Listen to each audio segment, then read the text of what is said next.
So it's been 4 months since the last update video.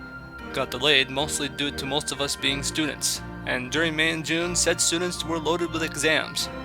Also because we were lazy. Regardless, here it is. First off, we decided to change Twilight's cart design to make it look like it now has a fuel supply. This, along with Rainbow Dash's cart, will be added to future cart models for the other characters.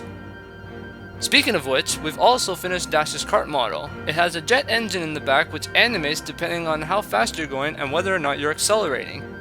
At the moment, it isn't very different from Twilight's, but once we start adding different cart attributes, hers will have the highest top speed but have the worst turning.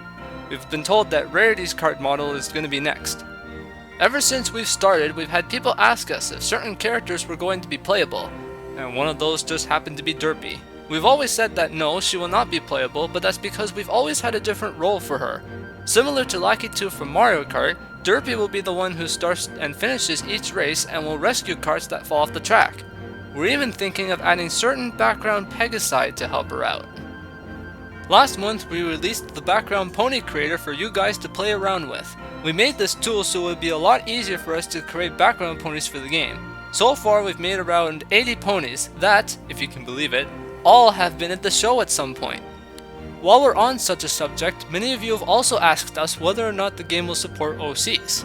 The short answer is no. The long answer is that while the game is open source, so you'll be able to add them if you want, we're sticking with the no original characters policy to keep the game as close to the show as it can get. I'm sure the last thing any of our modelers want to be doing is creating someone else's accessory covered dark and edgy black and red alicorn nonsense or something that's just as similar. Moving on, another big change is that we've completely reworked how carts handle and drive. The driving was alright on Sweet Apple Acres because everything was tweaked to fit that one specific map. Whitetail Woods, on the other hand, the handling was rubbish. The carts accelerated too quickly, turned too sharply, didn't move fast enough, and drifting was completely broken.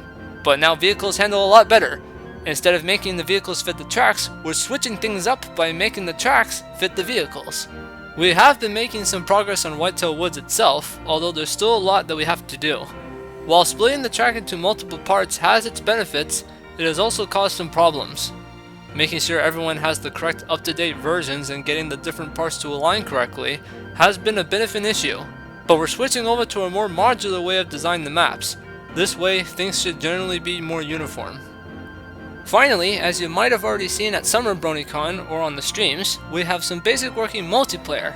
The work on the multiplayer began a few months ago, mostly for testing things, but it only reached a playable state a few days before the convention. It's still pretty buggy, and it only does basic things like vehicle speed and position. Like almost everything else in the game, it's a work in progress. And that's it for the time being, but if you want to see any more updates and or info that we will be releasing in the future, visit our website ponykart.net and feel free to give us any feedback there or here on our YouTube channel.